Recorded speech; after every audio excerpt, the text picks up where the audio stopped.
Hey everyone, my name is Courtney and welcome back to my channel. I am here with my liquid courage as always for these sit down videos, and today we are talking about my July TBR and the Summer Splash Readathon. I am a little late getting into the game this month. We just got back from Michigan on Sunday. Today is Tuesday, and while we were gone for a week, I didn't end up reading hardly at all. It's just always so hard for me to want to pick up a book and read when I am enjoying time with my family. Plus we have a 1-year-old, so we were chasing him around and making sure that he didn't get into any trouble. So there was not a lot of reading time happening, but now that I'm back, I've got 3 weeks to really dedicate myself to reading in July, and I'm really excited to participate in the Summer Splash Readathon this month. I do already have a space on the board for the month of July. I just finished reading Notes on Your Sudden Disappearance by Allison Esbach, and that fills the space for a book written by a woman. I am currently vlogging this week as well, so you'll be able to see my full thoughts and feelings about that book early next week. But spoiler alert, it was a 5-star. And of course, I have the free space, so I'm counting that as 2 spaces marked. July is just the perfect reading month to me. I think it's because we still just associate it with having a summer vacation in school, and I just have the fondest memories ever of going to the beach or camping with my family and just spending all summer, all day reading as many books as I possibly could. So that's the vibe for the month of July. I'm excited to do some of the prompts for the Summer Splash Readathon, like participating in a reading sprint. Definitely planning on doing that since I have to make up for missing a week of reading. I also am excited to write a letter to a friend. That's something that I used to do all the time. I loved making stationery and writing letters. And of course, it's 2022. We don't really do that anymore. So I am looking forward to writing a letter to somebody. And there is also a prompt for going somewhere in your city that you've never gone before. And I haven't figured out exactly where I'm going to go yet here.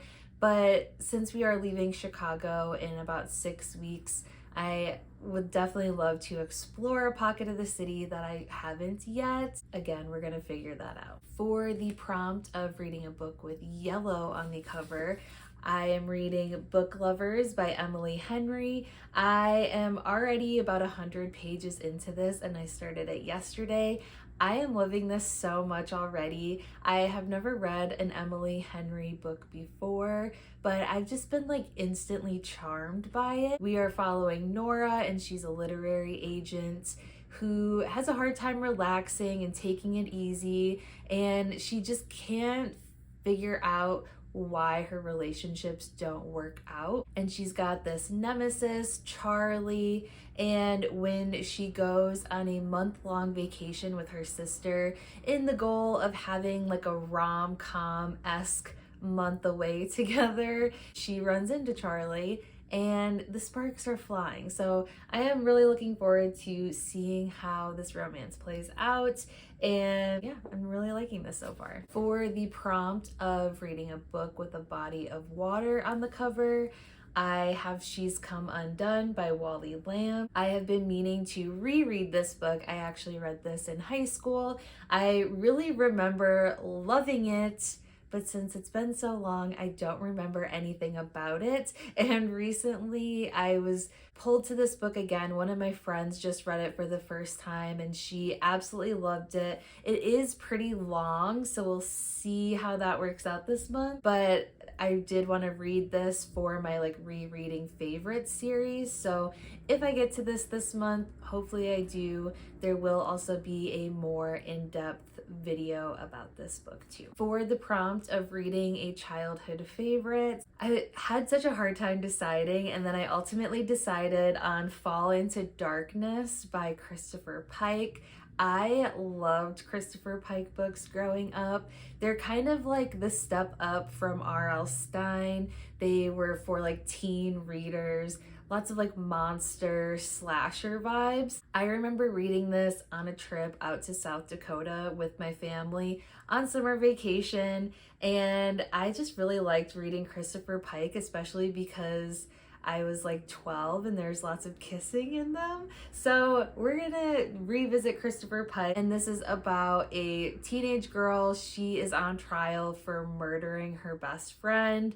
She says that it was a suicide, but people heard them arguing, and his books were always just so campy and kind of like over the top from what I remember. And this is a pretty short read, so I have a feeling I will absolutely blow through this one. There is a prompt for a book set entirely in the summer. Book lovers might possibly take place all in the summer. So far, the month that they are in this small town that her and her sister are vacationing in is in August. So we'll see if it stays in August.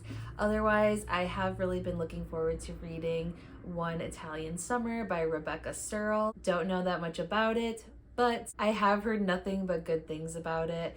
I currently have it on hold at the library, so I'm really hoping that somebody reads it quickly and returns it so I can get to it in time. If I cannot get to One Italian Summer, I'm probably going to count book lovers towards that prompt. And then I have one tiny book pulling a lot of weights with 3 prompts, and that is Dinner by Cesar Aira. This is a translated work. It is also under 200 pages, and since it is so short, I intend to read all of this outside, which is also one of the non-book focused prompts. I love the olive loafy sort of cover on this book, and it's just one that I've had on my shelves for so long.